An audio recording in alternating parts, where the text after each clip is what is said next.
Telling him not to counter punch.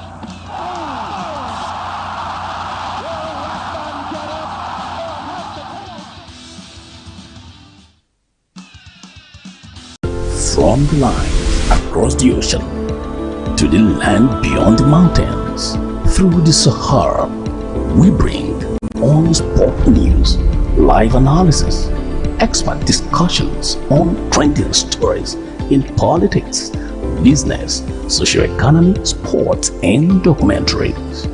So catch all the updates on the happenings around the globe. Stay focused on the fact today, only on ATN.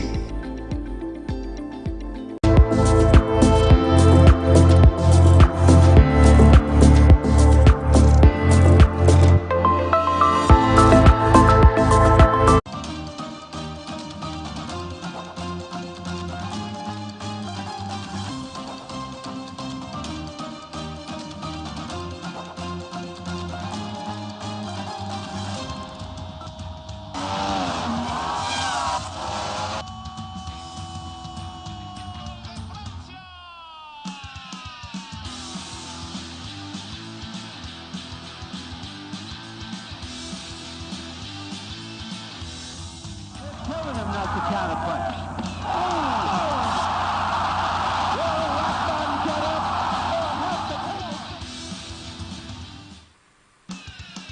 Alright, welcome back from that break. Those joining us still Sports Talk on Atlantic Television Network. I still have Mike here in the studios, and of course, we talked about a whole lot in athletics, talked about table tennis, and then tennis proper, the Miami Open. And it's time now to talk some basketball news, and we'll start with this one that concerns Cote d'Ivoire hoping to host the Women's Basketball Championship. And this is scheduled to take place next year, July precisely in Abidjan. And it was announced by FIBA during their first African Central Board meeting for 2023-2027 cycle held in Abidjan, Ivory Coast. Do you think Ivory Coast has what it takes to host an Afro basket? Yeah, of course they do. I think they do, because I think the body as well have also sent their own delegate as well to go and inspect some of these facilities before they could be given the nod to go ahead. I think they truly have what it takes to be able to, host the Afro basketball, the women angle of it. So for me, I think Cameroon can truly rely on them. Of course, Cameroon is one of the country here in Africa that is doing pretty well in terms of basketball development as well. So I believe they have the proper facility. The feed by Anthony Joshua was down to his early arrival at the arena, and I'm just wondering how. I mean, I thought that Ngannou said that there was no excuse whatsoever for the loss, that Joshua was better off. I don't know where this was coming from. I think for me, just laughable, such a flimsy and unacceptable, excuse is not to be taken to the bank, because what it is like, and he even went further to say that he don't think that Anthony Joshua can be able to, take what Tyson Fury took. That if it were to be Anthony Joshua that took such a punch, that he landed against Tyson Fury when he actually fought against Tyson Fury, he said that Joshua wouldn't have been able to stand on the floor. He's going to test Anthony Joshua's chin and all of that. So there was a whole lot of big-mouthed statement building up to that game. But I also listened to another interview shortly after he lost to Anthony Joshua.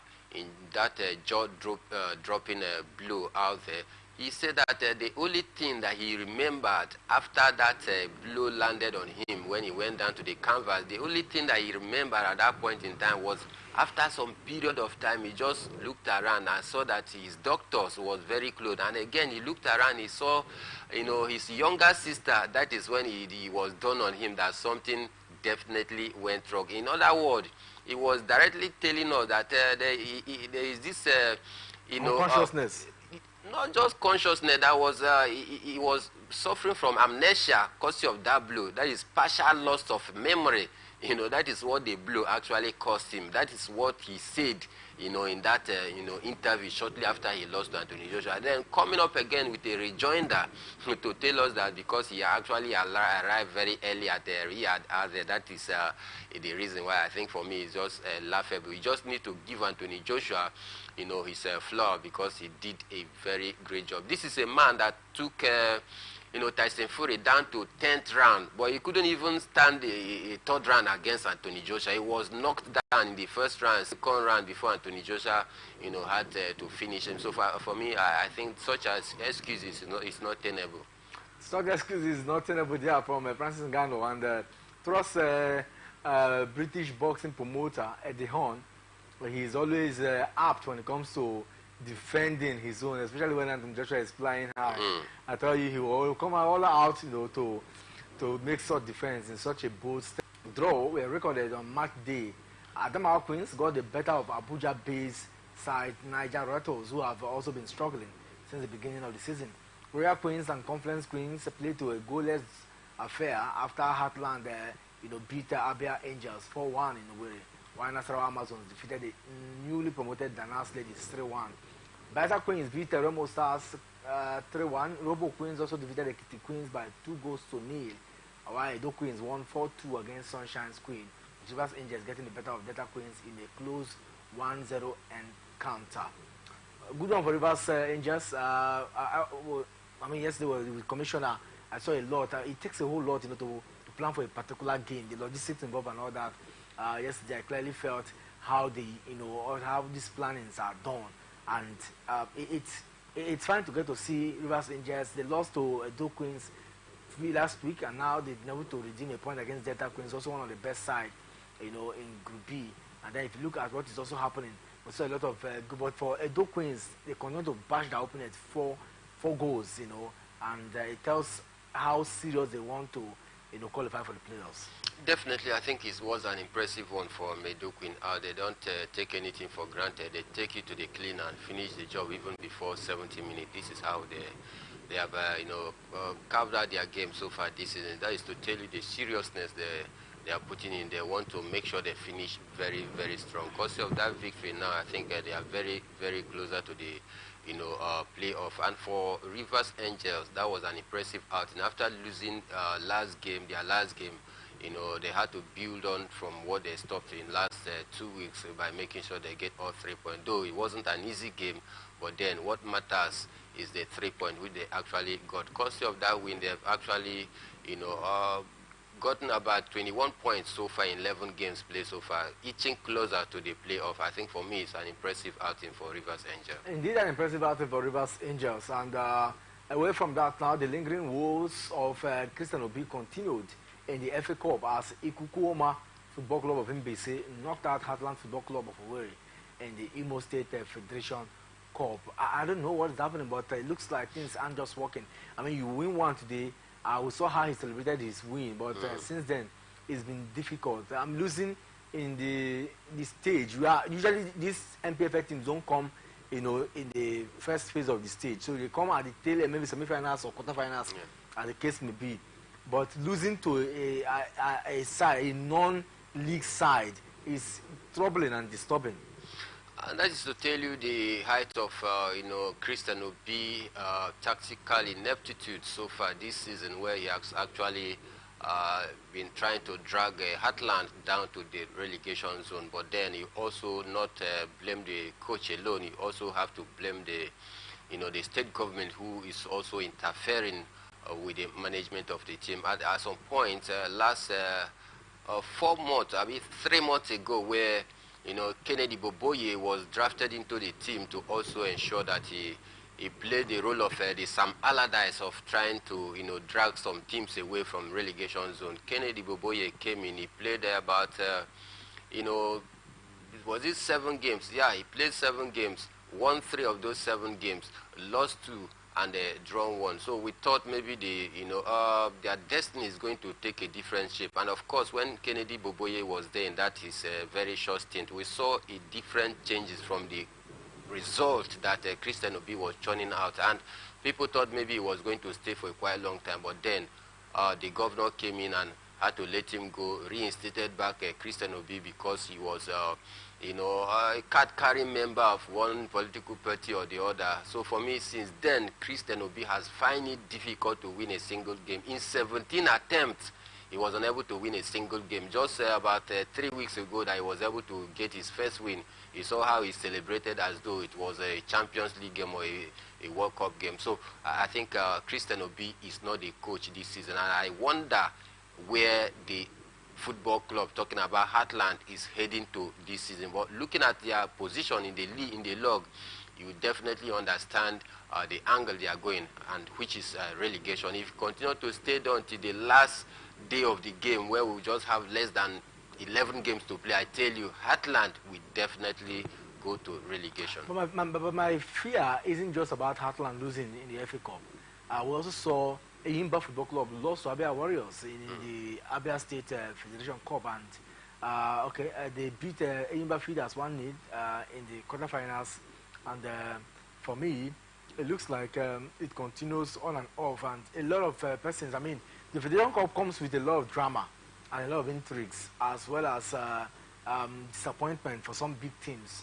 Heartland has been crashed out now, so we expect to see a non-league side possibly get to win that side or represent the state. So it continues on and off and on. So, but then one thing very important is that's the beauty of the FA Cup. That person will tell you. Definitely, that is the beauty of the FA Cup. Upset, this is what is made. Just like what we are seeing in the English, FA Cup or Carling Cup. Normally, you see some, League One side or even League Two side coming to beat the Premier League side in the FA Cup or in the Carling Cup. So upset are bound in such games like that. And of course, it's not different from here. Some of these non-league side, when they come up against a very strong side, such as a team that is playing them to also make a claim for themselves and also sell themselves to some of the local clubs out here who will be willing to get their signature. So you expect them to put their life in it. If you don't buckle up as a big team, then you're going to be knocked out. You are going to be disgraced. So these are part and parcel of the game out there. Part and parcel of the game out there. Meanwhile, organizers of the Nigeria Premier Football League, NPFL, have rescheduled March the 28th fixture of the championship. The game were initially scheduled to take place on Tuesday, the 2nd of April, but will now be played on Wednesday, 3rd April, across all venues. Disclosing the change in date via a memo sent to all the 20 clubs yesterday, the chief operating officer of the league, Davis Nowumi, stated that the games were moved due to logistic reasons. He also advised that necessary logistics be put in place for a hitch-free match day. I keep saying that for me, I love the understanding between the team. When you look at possible reasons to move, it doesn't want to, and this is one thing that has always kept us going this far, that we do not have any challenge from club, because the moment the club cannot execute matches, that's tend to be, challenge already. But the understanding from the board and the owners of the clubs, it makes it even more going, because they can now plan themselves. Instead of Wednesday, Tuesdays, they can now have one more day to plan for logistics challenges. Yes, this is what should be that mutual understanding.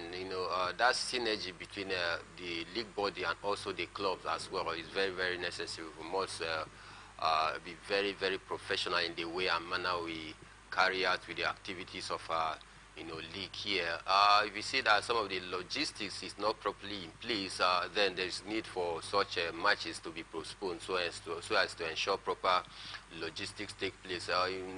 If the security architecture is not in place in the match venue, it will definitely affect some of these clubs out there. And of course, this security inability of clubs to provide the adequate security in match days and all of that. So I think for me, these are things that is very, very necessary. If we must get it right, then there is need for us to also work in tandem with the league body and the clubs as well to also, be able to ensure that at least they get it right before a match should be fixed. We don't just rush into, playing match day 28, whereas the necessary logistics are not in place. It will definitely affect the outcome of the game negatively, because certainly there is going to be security breach, which at the end of it all, the clubs will get to pay a heavy fine, if not point deduction as the case may be. So for me, I think it's a good development.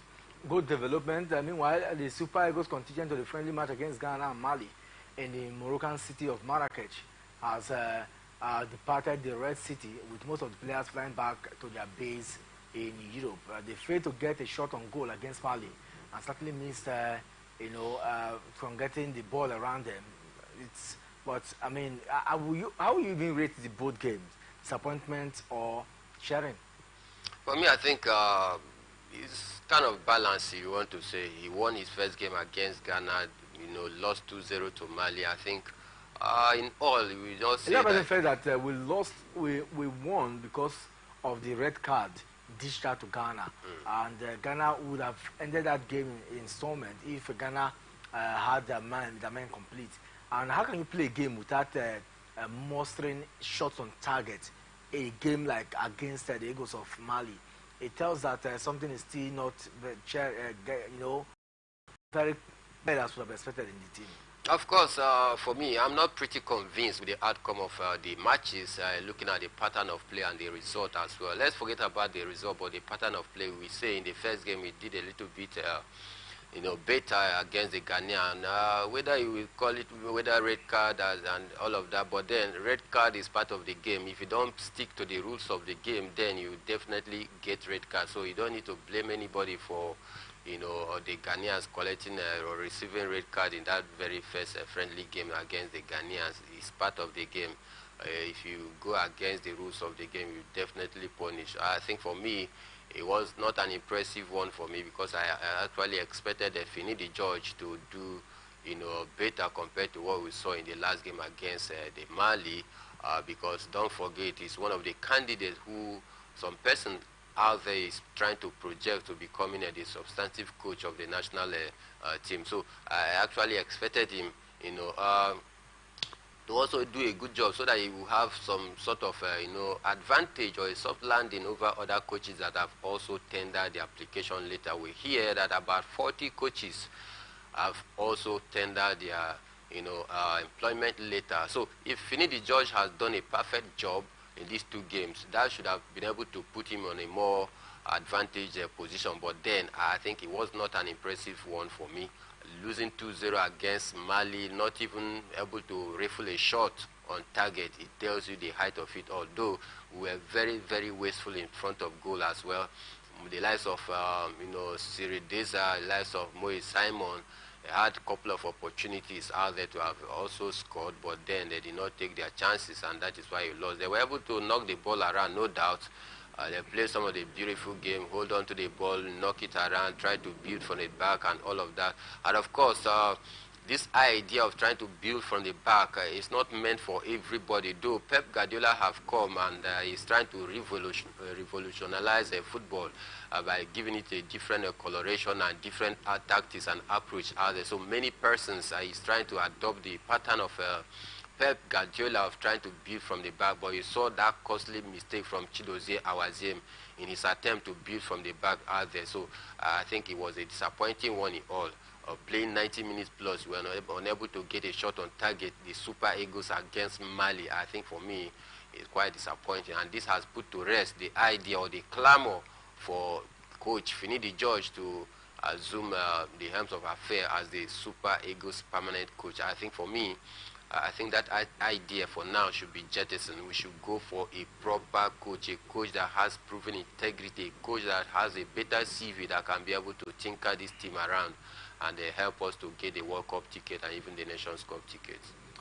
And we'll talk about injury concern. Looks like Moses Simon has been ruled out for several months, and this is not cheering at all. Not cheering at all. I think this is some of the reason why some of these players don't always want to, put their life on any friendly games out there, because if you know that you get injury, it's definitely going to affect your your career. Is definitely going to affect your starting belt in your different club side out there. So Moses Simon going back to his club side, Nantes, the doctor after the evaluation and the test and all of that carried that it has been confirmed that he's going to miss the rest of the season, which for me I think is quite fortunate. But this is what happens when it has to do with international breaks out there. Some clubs out there would definitely lose their players to injury. We saw the lives of John Stone, Kyle Walker, Ellen Brut Haaland as well, to mention but a few, also got injured in this international break. And that is why sometimes most of these clubs is very, very adamant apartment or in that your role, then it will definitely affect the teams out there. So I think it's a quite disappointing one for Moses Simon, quite disappointing one for Nantes, because I think he has been very, very instrumental for his club side this season. Very instrumental, and of course the J-term for Rubiales for the keys at the World Cup seems to be taking a twist, as prosecutors are seeking 2.5 years for others, coming out to the public, space out there to the, such an unacceptable behavior. I think for me, it goes against the rules of the game. I mean, whatever you have with the girl out there, it should be behind the camera, and nobody should have heard of this. If they had anything in the past, but then they have not brought it to the media. Nobody talked about it, nobody charged him to court, nobody embarrassed him, but then he went beyond the line, and that is why he's receiving much of this criticism and punishment out there. So if he has been found culpable of the said offense, then I think he needs to go for it. Of course, he needs to go for it, and Lionel Messi has opened up on when he plans to retire from football, as he navigates the twin lights of his career. And it looks like finally what many crave for, he might just be hanging his boots soon. This man with Inter Miami, he has showcased his prowess by scoring 16 goals and providing 7 assists in 19 appearances in the sport that he so cherished. We might just get to see him hang his boots soon. I think it's even if he does it now, nobody will question, because all has been achieved. Yeah, I think he said it there in that podcast a few hours ago. He said that for him, he has achieved everything that needed to be achieved in the world of football, and definitely he's listening to his body. If he feels that his body can no longer carry him, then he's going to definitely take a bow. But for now, he's still very much in the game. And I think for me, this man has achieved a whole lot for himself. Of course, he truly understand himself. He said that if the day that he